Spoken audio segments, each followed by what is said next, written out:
Hello friends, welcome to happy traditional.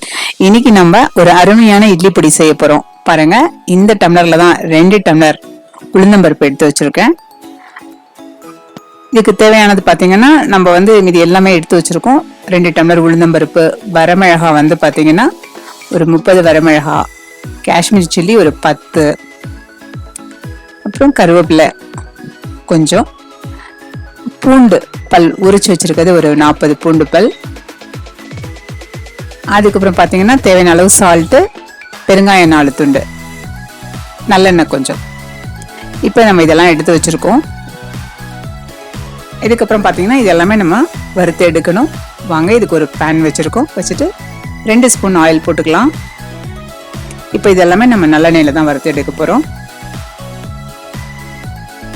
2 spoon oil போட்டுட்டு இப்போ இதில் பார்த்தீங்கன்னா நம்ம பெருங்காயம் எடுத்து வச்சிருக்கோம் இல்லையா, அது 4 துண்டு போட்டுட்டு அது நல்லா பொரிஞ்சு வரும் பாருங்க.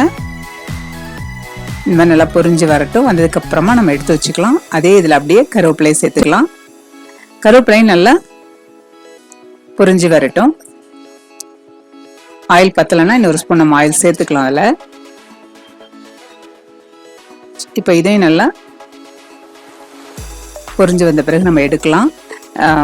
ஃப்ளேம் பார்த்தீங்கன்னா லோ ஃப்ளேமில் வச்சுக்கோங்க, இல்லைன்னா கருகி போயிடும். இப்போ அதில் இன்னும் கொஞ்சம் ஆயில் சேர்த்துட்டு அதுக்கப்புறமா நம்ம எடுத்து வச்சுருக்கோம் இல்லையா, உரிச்சிட்டு அந்த பூண்டு பல் சேர்த்துக்கலாம். இதுவும் பார்த்தீங்கன்னா நல்லா பொன்னிறமாக வர வரைக்கும் நம்ம வறுக்கணும்.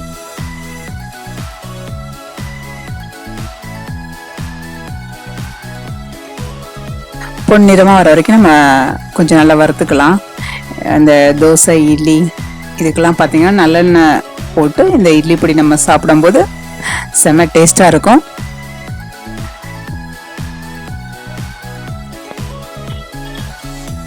இப்போ இதுவும் நல்லா பொன்னிறமாக வந்துட்டு இருக்கு பாருங்க. நம்ம எடுத்து வச்சுக்கலாம்.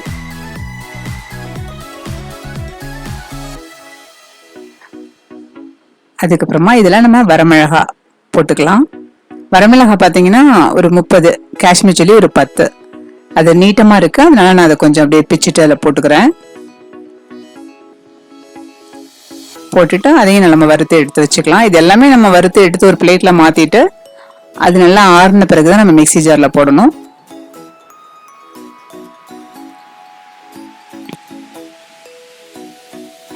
இப்போ இதெல்லாமே எடுத்த பிறகு அதே இதில் நம்ம உளுந்தம்பருப்பு சேர்த்துக்கலாம். இந்த உளுந்தம்பருப்பு நம்ம வறுக்கும் போது இதில் ஆயில் போட வேண்டாம், அப்படியே வறுத்து எடுத்துக்கலாம். அந்த பேன் அப்படியே வச்சுட்டு நம்ம அதிலே வறுத்துக்கிறோம். இந்த உளுந்தம்பருப்பு பார்த்தீங்கன்னா பொன்னிறமாக வரணும்.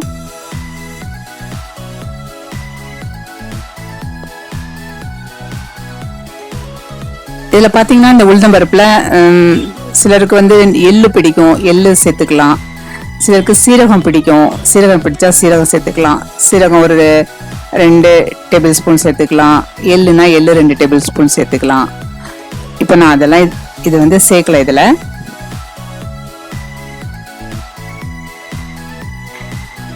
இப்போ இதையும் நல்லா பொன்னிறமாக நம்ம வறுத்து எடுத்தாச்சு. இப்போ இதுக்கு இந்த பொடிக்கு தேவையான கல்லுப்பு அதையும் நம்ம லைட்டாக வறுத்துட்டு எடுத்துக்கலாம். நம்ம வறுத்து எடுத்து அதில் சேர்க்கும் போது பார்த்தீங்கன்னா நமக்கு அந்த ஈரப்பதம் இல்லாமல் இருக்கும், அதனால தான்.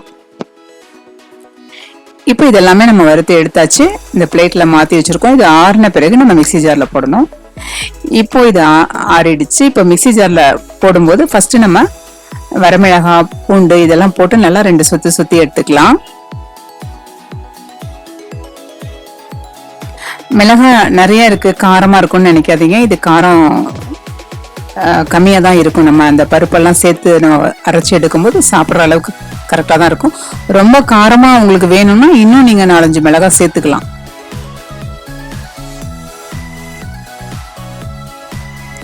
இப்போ இதெல்லாம் நம்ம 2 சுத்திக்கலாம். இந்த வரமிளகாய், பூண்டு, பெருங்காயம் இதெல்லாம் போட்டு நம்ம இதில் சுற்றி எடுத்துருக்கோம்.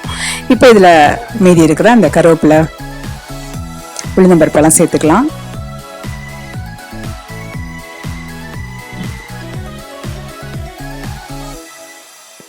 இது பார்த்தீங்கன்னா ரொம்ப நைஸாக அரைக்க வேண்டாம், ரொம்ப கொரகொரப்பாகவும் அரைக்க வேண்டாம். பாருங்க, இந்த மாதிரி இருந்தா போதும்.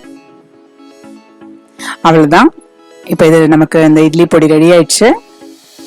இப்போ நம்ம இந்த கிளாஸ் பவுல்ல மாத்திட்டோம். இது ஆறட்டும். ஆறின பிறகு நம்ம ஒரு ஏர் டைட் கண்டெய்னர்ல இல்லை பாட்டில்ல நம்ம போட்டு வச்சுக்கலாம்.